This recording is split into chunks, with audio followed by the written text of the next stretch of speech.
Okay sir, ಯಾಕೋ ಬರ್ತದೆ sir, ಯಾಕೋ ಬರ್ತದೆ ಸರ್.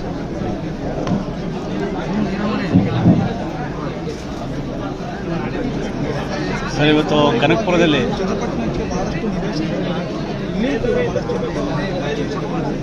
ಇಲ್ಲ, ನಾನು ಇದಾಗಲೇ ಒಂದು 45 ಎಕರೆ ಒಂದು ಜಾಗ ಮಾಡಿದ್ದೀನಿ ಕೆಮ್ಮಾಳಲ್ಲಿ. ನೀವೆಲ್ಲ ಹೋಗಿ ನೋಡ್ಬೇಕದನ್ನು. ಹೊಸ ಸಾತ್ತೂರು ನಿರ್ಮಾಣ ಮಾಡ್ದಂಗೆ ನಿರ್ಮಾಣ ಆಗ್ತಾ ಇದೆ.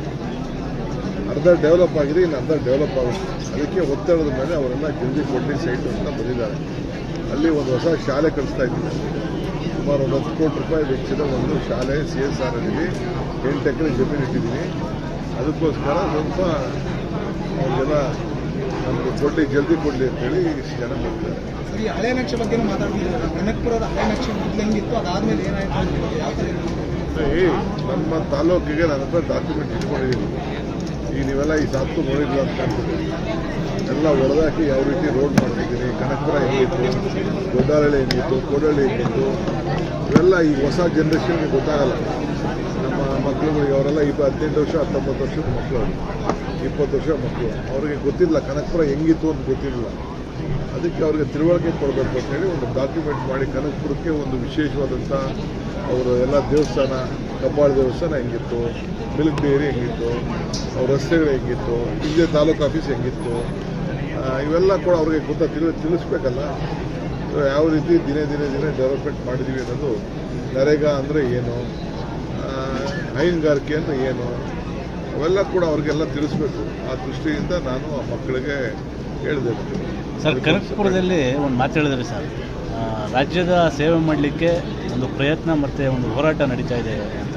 ಯಾವ ಅರ್ಥದಲ್ಲಿ ಹೇಳಿದ್ರಿ ಹೇಳಿ? ಸರ್, ರಾಜ್ಯದ ಸೇವೆ ಮಾಡೋದಕ್ಕೆ, ರಾಜಕೀಯವಾಗಿ ಶಕ್ತಿ ಮಾಡೋದಕ್ಕೆ ಹೋರಾಟ ಮಾಡ್ತಾ ಇದ್ದೀನಿ, ಪ್ರಯತ್ನ ನಡೀತಾ ಇದೆ ಅಂತ ಹೇಳಿದ್ರಿ. ಈ ಸಂದರ್ಭದಲ್ಲಿ ನಾನು ಅದನ್ನು ಆ ವಿಚಾರ ಆ ಥರ ಏನೂ ನಾನು ಮಾತಾಡೋಕ್ಕೆ ಹೋಗಿದ್ದೀನಿ. ನೀವೆಲ್ಲ ನನಗೆ ಸೇವೆ ಮಾಡೋಕ್ಕೆ ಒಂದು ಅವಕಾಶ ಕೊಟ್ಟಿದ್ದೀನಿ ಅಂತ ಹೇಳಿದ್ದೀನಿ ಹೊರತು ನೀವು ಆ ರೀತಿ ಏನು ಕಲ್ಪನೆ ಹೊಸ ಸೃಷ್ಟಿ ಮಾಡೋಂಥ ಅವಶ್ಯಕತೆ ಇಲ್ಲ. ಏನಂತ ಹೇಳಿದ್ದೀನಿ ನಾನು? ತೆಗಿರಿ ರೆಕಾರ್ಡು, ತೆಗಲಿ, ತೋರಿಸಿದೆ.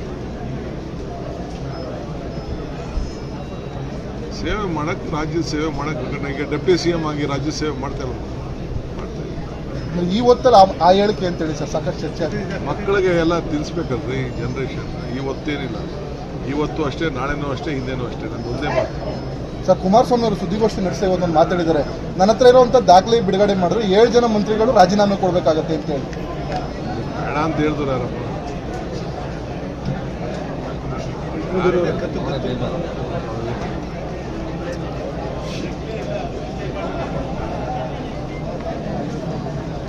ಯಾರು ಅವ್ರು ಇಟ್ಕೊಂಡಿರೋ?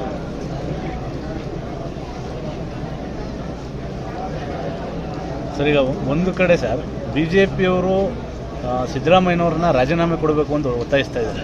ಮತ್ತೊಂದು ಕಡೆ ಕುಮಾರಸ್ವಾಮಿಯವರು ಎಲ್ಲ ಒಂದು ಕಡೆ ಸಾಫ್ಟ್ ಆಗಿದ್ದಾರೆ. ಇದು ದ್ವಂದ್ವ ಅಲ್ವಾ ಸರ್? ಏನು ಬೇಕಾದ್ರೂ ಮಾಡಿಕೊಳ್ಳಿ. ನಮ್ಮ ಪಾರ್ಟಿ ಸ್ಟ್ಯಾಂಡು ಕ್ಲಿಯರಾಗಿ ನಾನು ಹೇಳಿದ್ದೀನಿ, ನಮ್ಮ ACC ಅಧ್ಯಕ್ಷರು ಹೇಳಿದ್ದಾರೆ. ಅದಾದ್ಮೇಲೆ ಇನ್ನೇನು ಹೇಳೋಕ್ಕಾಗ್ತದೆ? ಅವೇನಾದ್ರು ಮಾಡ್ಕೊಂಡು ನಮ್ಗೆ ಅವರಿಬ್ಬರು ಒಂದೇ. BJP ದಳ ಎರಡೂ ಒಂದೇ, ಎರಡು ಜಾಯಿಂಟ್ ಪ್ಲಾನ್. ಕನಕಪುರದಲ್ಲಿ ಮೆಡಿಕಲ್ ಕಾಲೇಜ್ ವಿಚಾರವಾಗಿ ಸರ್ಕಾರ ಯಾವುದೇ ರೀತಿ ತಯಾರಿ ಮಾಡ್ಕೊಳ್ಳೋದು ಮುಂಚೆನೇ ಘೋಷಣೆ ಮಾಡಿಬಿಟ್ಟು NMC ಕೂಡ ಅದನ್ನು ಯೋಗ್ಯತೆ ಕೊಡಲಿಲ್ಲ, ಅರ್ಹ ಅಂತ ಹೇಳಿಲ್ಲ. ಇವಾಗ ಮತ್ತೊಂದು ಸಲ ಪತ್ರ ಮನವಿ ಮಾಡಬೇಕಂತ ಮಾಡ್ತಾರೆ. ನಾನು ಮೀಟಿಂಗ್ ಸಪ್ರೇಟ್ ಮಾಡಿದ್ದೀನಿ. ಅದಕ್ಕೆ ಏನೇನು ಬೇಕೋ, ಶಾರ್ಟೇಜ್ ಏನೇನಿದೆ ಅದಕ್ಕೆಲ್ಲ ಬೆಡ್ಗಳನ್ನ ಆ್ಯಡ್ ಮಾಡೋಕ್ಕೆ ಹೇಳಿದ್ದೀನಿ. ಹೌಸಿಂಗ್ ಬೋರ್ಡಿಂದ ಜಾಗ ಶಿಫ್ಟ್ ಆಗಬೇಕು, 2 ದಿನ ಲೇಟ್ ಆಗಿದೆ. ಸರಿಯಾದ ರೀತಿಯಲ್ಲಿ ಪ್ಲ್ಯಾನ್ ಮಾಡಬೇಕು ಅಂತ ಹೇಳಿ ಮೀಟಿಂಗ್ ಮಾಡಿದ್ದೀನಿ. ಅದಕ್ಕೆಲ್ಲ ಸಹಕಾರ ಈಗ ನಾವು ರಾಮನಗರದಲ್ಲಿ ಈಗ ಅನೇಕ ಕೆಲಸ ನಡೀತಾ ಇದೆ. ರಾಮನಗರ ಆಗ್ತದೆ, ಕನಕಪುರದಲ್ಲಿ ಬಟ್ ಅಲ್ಲೂ ಕೇಸ್ ಹಾಕಿದ್ದಾರೆ ಸರ್. ಭಾಳಷ್ಟು ಜನ ರೈತರು ಜಮೀನು ನಾವು ಕೊಡೋಕ್ಕೆ ರೆಡಿ ಇಲ್ಲ ಅಂತ ಹೇಳ್ತಾ ಇದ್ದಾರೆ. ಎಲ್ಲ ಬಿಡಿ, ಅದೆಲ್ಲ ಸೆಟ್ಲ್ ಆಗ್ತದೆ ಬಿಡಿ. ಅದೆಲ್ಲ ಕರೆದು ಮಾತಾಡಿ ಚುನಾವಣೆವರೆಗೆ ಹೇಳ್ಕೊಂಡು ಹೋಗ್ತೇವೆ ಅನ್ನೋದನ್ನ ವಿರೋಧಿಗಳು ಮಾತಾಡಿದ್ದಾರೆ ಸರ್. ಕನಕಪುರದಲ್ಲಿ ಮೆಡಿಕಲ್ ಕಾಲೇಜ್ ಯಾವಾಗ ಆರಂಭ ಆಗಿದೆ ನೋಡೋಣ. ಕರೆದು ಮೀಟಿಂಗ್ ಮಾಡಿದ್ದೀನಿ, ರಿವ್ಯೂ ಮಾಡಿದ್ದೀನಿ. ಸ್ವಲ್ಪ ಕೆಲವೆಲ್ಲ ಸ್ಟಾಫ್ ಶಾರ್ಟೇಜು ಮತ್ತೊಂದೆಲ್ಲ ಏನೋ ಇದೆ. ಆ ನಾರ್ಮ್ಸು ಕಂಡೀಷನ್ನು, MCA ನಾರ್ಮ್ಸ್ ಕಂಡೀಷನ್ಸ್ ಎಲ್ಲ ಕೆಲವೆಲ್ಲ ಫುಲ್ಫಿಲ್ ಮಾಡಬೇಕು. ಅದಕ್ಕೇನು ಜಾಗ್ರತೆ ಮಾಡಬೇಕು ಅದಕ್ಕೆಲ್ಲ ಒಂದು ಸಭೆ ಮಾಡಿ ಸರ್ ಈಗ